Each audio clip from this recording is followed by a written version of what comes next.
All right, check this out. Savannah Chrisley breaks silence, saying there was no $30 million scheme. And then her dad, Todd Chrisley, talks as well and answers some questions. Let's jump into this one. Make sure you like the video. Subscribe if you're new. Check this out. How are you guys? Good. We woke up today and they were still at home. So it's honestly felt like such a dream to have them at home. And I'm just so grateful, obviously, to President Trump, the administration, Alice Johnson, just everyone within the pardons office. Alice obviously came on my podcast a year and a half ago, I think, before she ever even got the role. And what I respect about her is she's not in the art of giving favors. Neither is President Trump. And when she got the role, she looked into our case. They saw the injustices. The media loves to run with this $30 million scheme without doing the research to look into the documents. And there was no $30 million scheme. But I just appreciate the administration looking into it and seeing the faults within our case, the corruption, and just the weaponization of the DOJ. So we are just so excited and moving forward. Obviously, getting them home the past 2.5 years, I have fought. Like, that was my number one priority, was getting my parents home. But now that they're home, now we move on to all the other men and women that are in the system and getting them home. And I know we're going to continue to work. We're going to be in D.C. and Mom and Dad are now along for the ride because we're not leaving those men and women behind. There's too much work that needs to be done. There's too much reform that needs to be done. So we're just super excited. And here he is, Todd Chrisley, after running from, the media in Nordstrom yesterday. Good morning, guys. Thank you all very much for coming today, for having the interest. I want to thank first and foremost my Lord and Savior, because that's who got me through it. I want to thank President Trump. I want to thank the administration. I want to thank Alice Johnson. I want to thank every person that has prayed for us, that has stayed in the fight and that fought for the truth to come out. And so I am grateful for it. And as Savannah said, she has fought a long fight. And for any parent to see their child fight this hard, it's a double-edged sword. It's a blessing, and then your heart breaks because your child has been placed in that position to fight for you, when as a parent, you're supposed to fight for your children. So I will always be grateful to you from the bottom of my heart. We've had wonderful legal representation, maybe not the first go round, but certainly when you picked up. And we're certainly grateful to you, Alex, and to you. This is the better looking version of our team. So, we're grateful for everything that has happened thus far. And as bad as this experience has been, there's also been a lot of blessings to come from it. I have met some wonderful men. I have listened to some horrific stories about things that have gone on in our system. And whether you believe it or not, because I was you at some point, even though this pardon has happened, I still was convicted of something that I did not do. It could be you. It could be you. It could be any of you. And somewhere in this room, someone has had a family member that has been affected by this system. So I understand the shame that's around it, but I refuse to feed into that, because shame is like a cancer that just spreads, and I have no shame. So I will continue to fight for all of the guys that I dealt with and that I was blessed to be with at FPC Pensacola. I will continue to expose the injustices that go on there and throughout the department and throughout the Bureau of Prisons. I know that Julie, who is a wonderful, decent, God-fearing woman, and that I am blessed to have been married to and been with for over 30 years now, an excellent mother. She's at home with Chloe right now, and Chloe will not let her go. So we're blessed to have our family back, and we're blessed to be coming back to television, because we do have a much bigger story to tell now than we ever have. So I thank each and every one of you. Happy to open this up for some questions. We'll start here. Tom and Savannah, what was the reunion like first night, right? Julie and family. And the second part of that is, the fans have been really talking about your transfer, your physical transfer. Yeah, I call it the BOP glow. And so what was the motivation behind that, and how are you going to continue that sort of fitness routine moving forward? Well, I'll actually have more access to better products now that I'm out. I think that I had nothing to do other than to read and to work out. And so I worked out every morning at 10:45 until 12 with my buddies there, and I read, and my walk with Christ became deeper. And I talked to my daughter every day, to Chase, to Grayson, and I was able to email with Julie every day. And so I think that for me, I haven't had the same effects that so many people leaving the prison system have had. So I'm grateful for that. Or maybe it's just all the residual Botox that never wore off. What was the reunion like, the first night? Yes, I think for me, obviously I went to pick up my dad. And when he walked out, it was just such an overwhelming feeling, because the last time I was there, I was dropping him off and watching him walk away. So I think watching him walk towards me, I was an absolute disaster.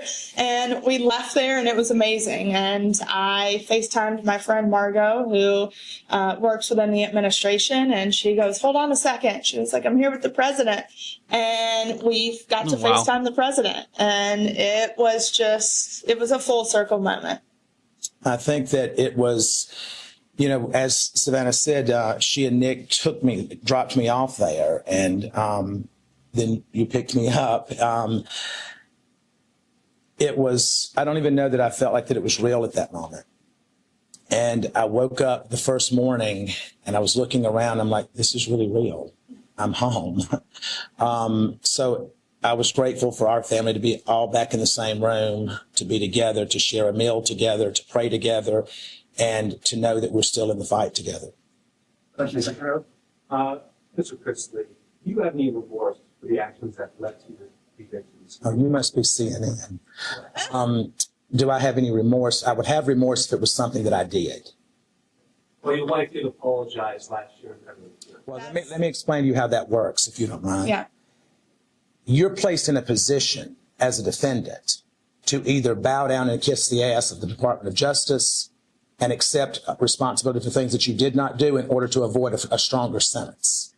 And the corruption that went on in our case is going to continue to unfold, and Alex is going to continue to give each and every one of you the evidence that as it comes in. Next question. You haven't seen her wife in so long. Hearing her voice, seeing her, what was that like? It was overwhelming. It was overwhelming. Julie and I have been together for over 30 years, and she is my best friend. We have raised our children together. A grandchild that is now my legal daughter, and we've had all the ups and downs. We've gone through breast cancer together. We've gone through multiple medical procedures with her, and it was great to be home. No matter where that is, as long as she's there, it's home. That question up here. Hey guys, welcome home, Todd. Thank you so much. I know this has been a big journey for you Savannah. What is one thing that happened behind the scenes that you want the public to know and to understand? You want to go first? I think, obviously the biggest misconception right now is that I either paid for a pardon or slept for a pardon. That's something I would.